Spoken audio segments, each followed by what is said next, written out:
Hey folks, I'm Jake Davis, and today I'm breaking down my picks for the top 5 films in the Harry Potter franchise. Who is Harry Potter, you're asking?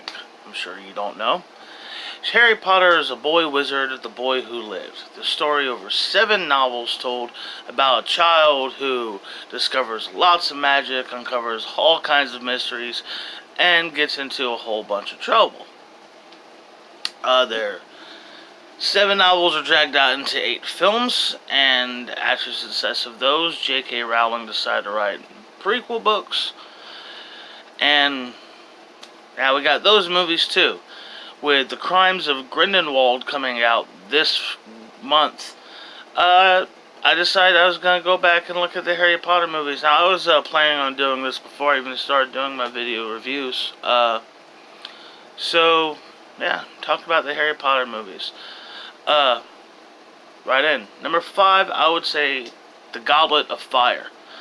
I saw it at the theaters when it first came out, and it's definitely the most colorful of all the films. It's very flush and visual, and I gotta love all the sequences in the game, set pieces in it, and the climax of the film is one of the most memorable sequences of the movie.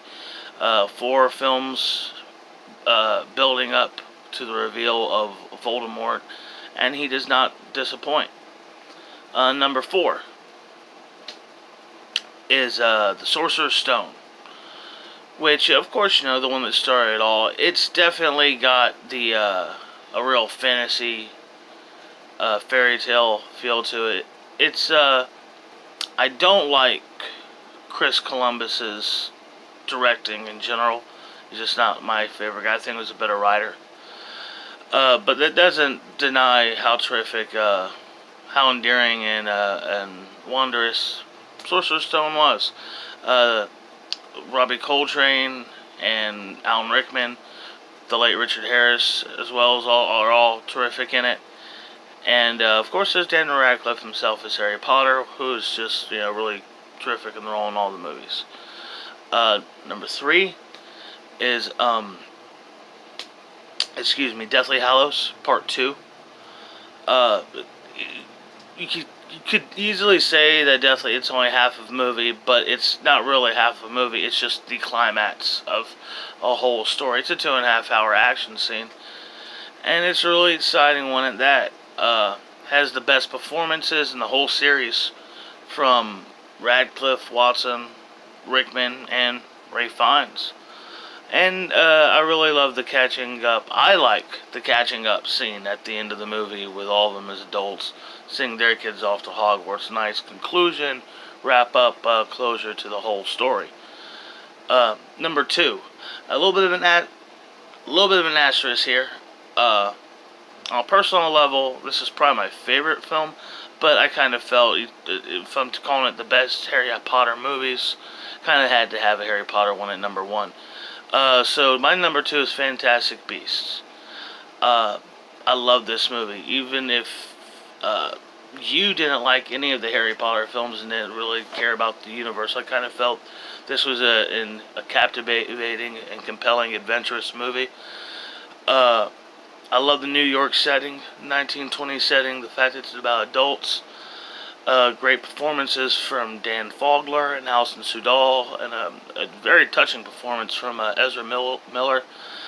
A wonderfully just heartwarming ending, last scene, great. Scary monster. The Obscurious is probably the scariest creature they have in the whole series. The only one of all these movies to win an Oscar, by the way, for costume design. And weirdly enough, probably the most kid-friendly film in the franchise is the one not about a bunch of kids out of school. And my number 1 is probably most people's number 1, The Prisoner of Azkaban. I mean, there's so much going for it. Alfonso Cuarón's eye as a director. Gary Oldman was great as Sirius Black. We got werewolves and time travel, and time travel, and the griffins in it. There's a lot of really fun, cool stuff in that one. And like I said, it looks great and sounds great, and the whole surprise ending that the dead kid's pet rat is a spy. I mean, if you were like me, went into all these films blind, knowing nothing about the books, and just tried to enjoy it for a ride, and finding out, how faithful it was after the fact. All the movies, for the most part, are fun to a degree. Just to let you know, since there's only 4 of the movies, how I felt about the other ones. I thought the first Deathly Hallows, which I saw in the theaters with my wife, when we hadn't been dating that long, we both enjoyed. What I liked about it was finally getting the kids out of the school and doing some proper adventuring and some world traveling. But the same problem with the other one. It's only half the movie. Chamber of Secrets, I don't think anybody really likes, other than the backstory behind Voldemort and the sequence with the trees beating up the flying car. Nothing really memorable about this one. Same thing for Half-Blood Prince. Great performance from Michael Gambon, but other than this being the one where Dumbledore dies, there's nothing really to remember about that one.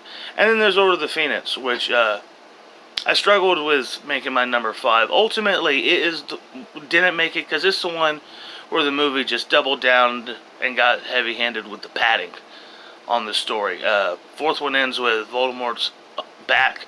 He's already killed a child.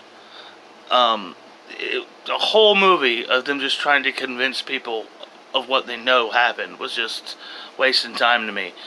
But on the positive side, this is where David Yates came in, and he is like the essential eye for Harry Potter. Think of the Harry Potter movies. Of all the 4 directors who made between the 8 films, he's the guy I think of. And brings in the character of Luna Lovegood, which is a terrific character. Everybody loves her. And has, in my opinion, the absolute best piece of acting in the whole franchise, which is Imelda Staunton. As I can't remember her character's name, but the pink lady. You know who she was. But, yeah, ultimately it is poorly padded. So there you go. There's some padding. There's some ones you can fast forward or skip, to be totally honest.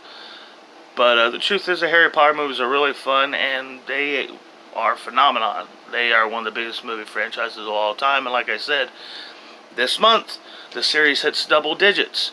So I'm sure a lot of people see it, and I hope you guys like this review.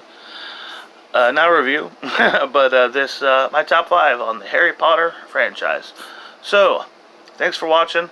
I'm Jake Davis, and I'll catch you on the fly.